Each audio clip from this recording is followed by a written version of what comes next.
Yo, assalamu alaikum warahmatullahi taala wabarakatuh. Mbadi on wannal badi malam karabla depuis Mbour inchallah. Comme ndalta kelale ñamen dimanche o dimanche kana ka kuma kan cliente ka doro mi yalon ka be kerim banko kan ka kacala ka mol hakilo blandala. Yo wonyin kamala comme élection ni ngata mi yalon ka katani élection municipale oti wala mo ndi maire on ka ka mol be wote maire le dami. Yo programme mi yalon ko be kerim mi yalon ka kata APR la palanti mi yalon ka kata Macky Sall la passion de be palan mi jouer kamala pour ko la mi yalon ka kata la balti pour ko kana kane ma nyami hani ayatale manje gagné bare mom mi yeje gagné wo kana ala mairie ni ka Cairo ni kono donc biwo politiko ni palan ni be kerim masakunda bulu wa jenne be na programme kono comme ka fa ko to kala nyami dron ka video ni ka jube ni nga jube fana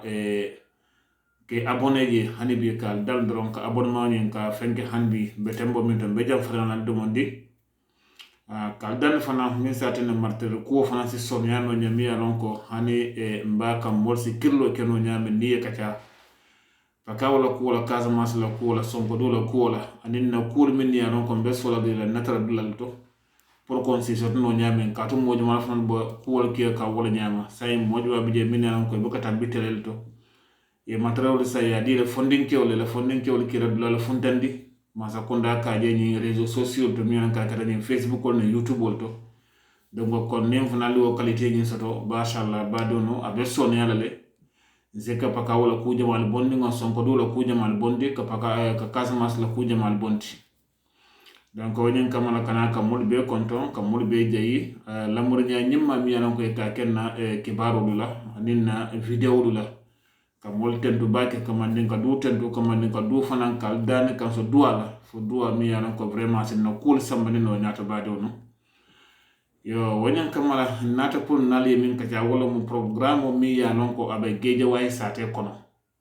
geje way ali ya non ko min ya gagné wala keta Ousmane Sonko nyola fenko ta to la coalition ka mi yewi askan wi wo yewi askan wi jumal tambindi nyato wala keta ka fa Ahmed Aidara momo yalo mo journaliste wala mo abe bugan gela tale nyen na to ka do ko ke geltu yo wonyen kamale nata wala tambindi anata mojolom ay mobo ndi je momi yanon ko wala kata fenkela document men ka kata Macky Sall document ka fay Aliou Sall bara la boy ndo nyen fana kete bul 30 ama quality kete bul 30 ama ku bati parce que mun ya sabu ata Macky Sall yo kodo jamala dia document la pour ay campagne te pour ko kana boy ndino nyami kaso momo e fenkelo ato dum Aliou Sall lo momo yalo ne ma yalo no ka mawulu geejway ala ke geejway fana fon meroti akata force lo konoti akata duko lo konoti duko mi yalo ka sembo ni warta parce que bi molbe politiko men kan yitandiko ko mote mo bond lam mané bona mané ayna ila tradulato ay maraje parce que miya momi yalo ka wuluto dulato obe bala fami sotle o moto o qualité sotle parce que comme ali alo nyami yelo atamu yelo demandati wonyan kamala Macky Sall e fere be katale ay koloje ci ka dokomala ka fere be kata ka imposer ka to mozolfo ka londi ke geji way sate ko na par force pour kas keno je mero to nyami yo wo Aliou Sall la meriani ngina ala meriani mbote jumala bon wala Ahmed Aidara fonding kewul be geji way mol be gulta woteta parce que ya jël ko ke nonye mi ya non ko akata Aliou Sallati ala maranya geje way kono amanke maranyati mu ya non ko ay nyafa hanni ayatara mu na fon babul mi ya non ko akata ko lote mi ya non ka di population ni mol yo sayo Ahmed Aidara kununko yo le sindi ala fanko ni dalam meria sira wonyenka anata ke diamu mi ya non ka sembo ni warta parce que media mo nyum kula ba koto muya lon ko ko ni wo botna masa kunda la fon nyum ma fon say wo ko nyani jumala be ma ko no loto wala on président nyum doko to mi yanon ko ka fay Aliou Sall say yo lañ jembo say ka fere be kata ni min be no mairie ala je ani min be nun do ko la je min ba no manu je kani tandira ko a mboy tale bar nem boy def na fa boy la bar sa nga fere be kata hani yem boyndi sa nga fere be kata mi la ka kata conseil yati nga fere be kata nam modi siya woto pour ko Ahmed Aidara si do ko le ande abul no nyami saw politiko ni nabe keri hani préfet min fona ta kana Ahmed Aidara ka sindi o préfet ni fona fon ya jere ko molti mom yanan ko ala rolo min wala muta nenta lo nya mun kala ja mo kije wo mun ñene ko man sakunda bulo ba ko faaye bandi parce que Ahmed Aidara kana kay ñenta kala ñami man ci ñami ñenta lo ñami kala man lo ñam akay non te ñenta mun kala ngawle yo ya jël donc problème ñu mbedel yo bi Aliou Sall abe daw ndingi na ñin lon ko bi ni Ahmed Aidara tambita e toliye tilimbali ya min beke meriyo ñon kunkam obe o funtlale parce que bini molde lota kamuta ka makoy ka fasa wolu molete mu yalon ko ay geje way terawon ci ka aya diwolu la a wumno so ko terawon mi yalan kala kanya meter keme meter tallu awala ci ka diwol ka muro kana ko do diata Aliou Sall la ka diwo mulla encore pour que se fere be katano nyami ay Ahmed Aidara la man se yanyi place ko ya bum no nyami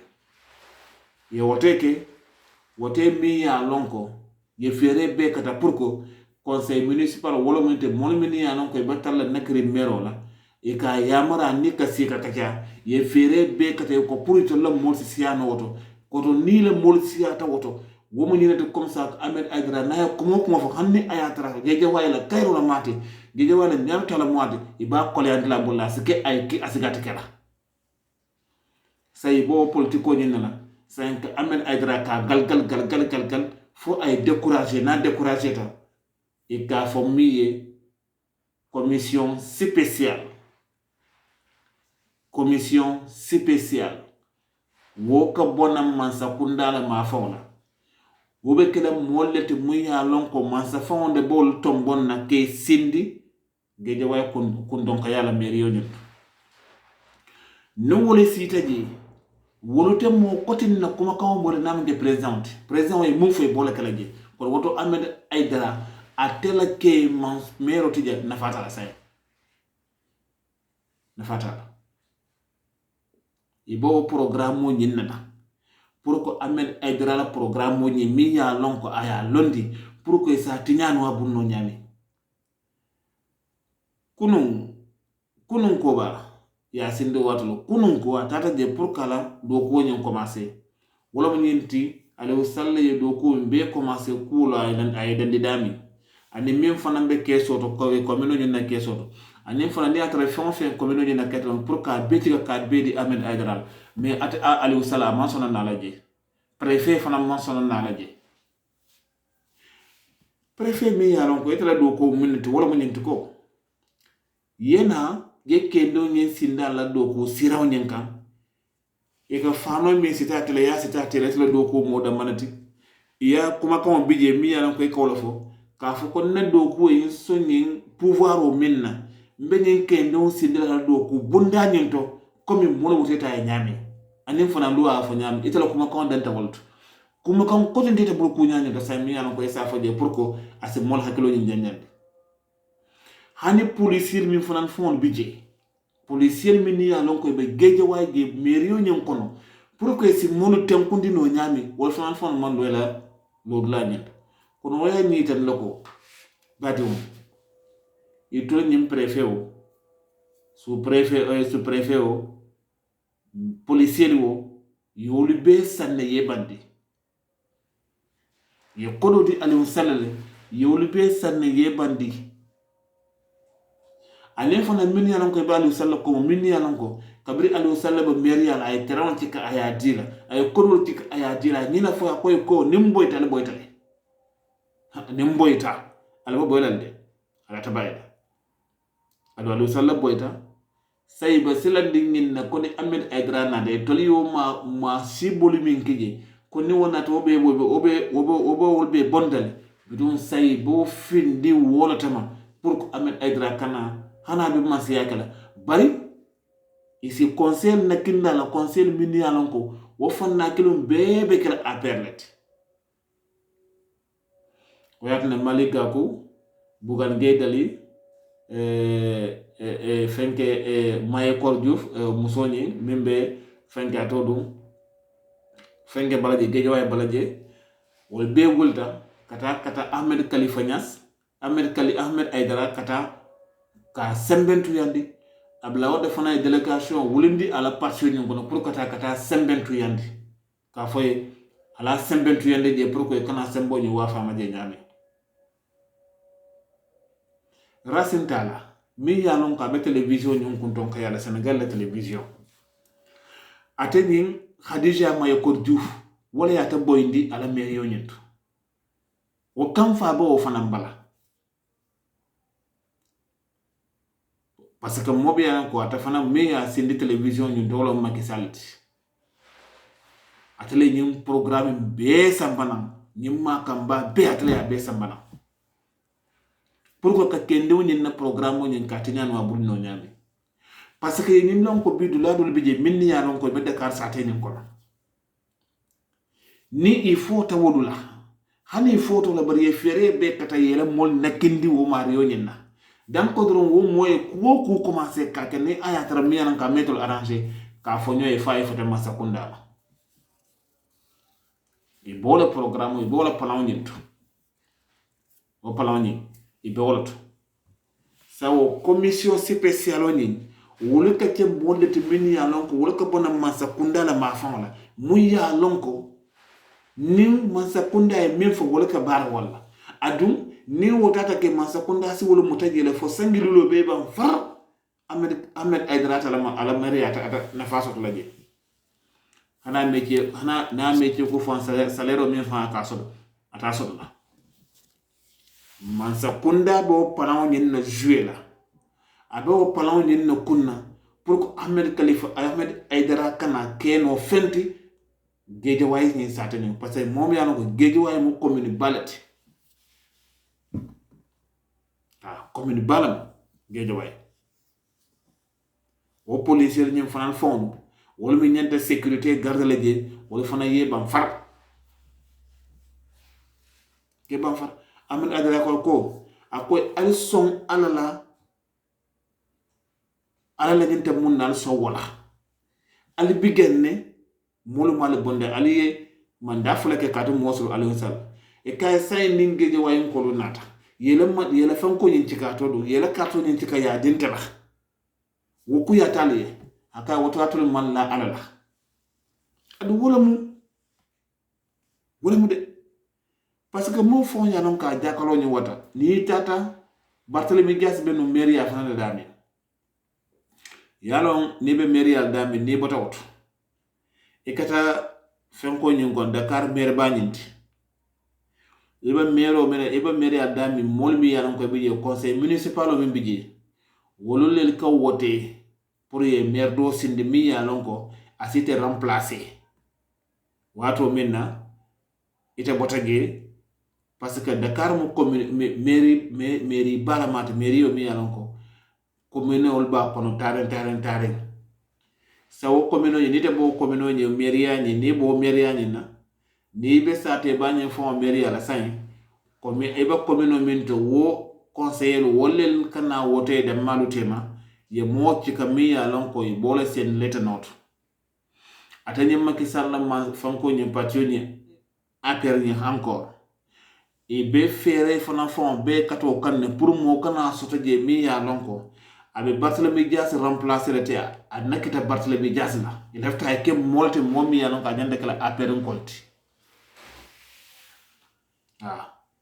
ayeke aperin koti wo ibole keroka parce que biye muna famo bon le miyan ka data fo million lulu ani auto e ko nim mo site je miya lonko akata aperin koti ibole tikale ibadi la wol badi won ndol bukan na fora ya garde no ko do la fanna la ajakalo wasade muna fenna miyana ko muna fona bo femma si bo femba bokan nak foro ya boka garde no ko do ma fon o ko nya jakalo ni ngota baade ama nya fela miyan ka kata bamba fal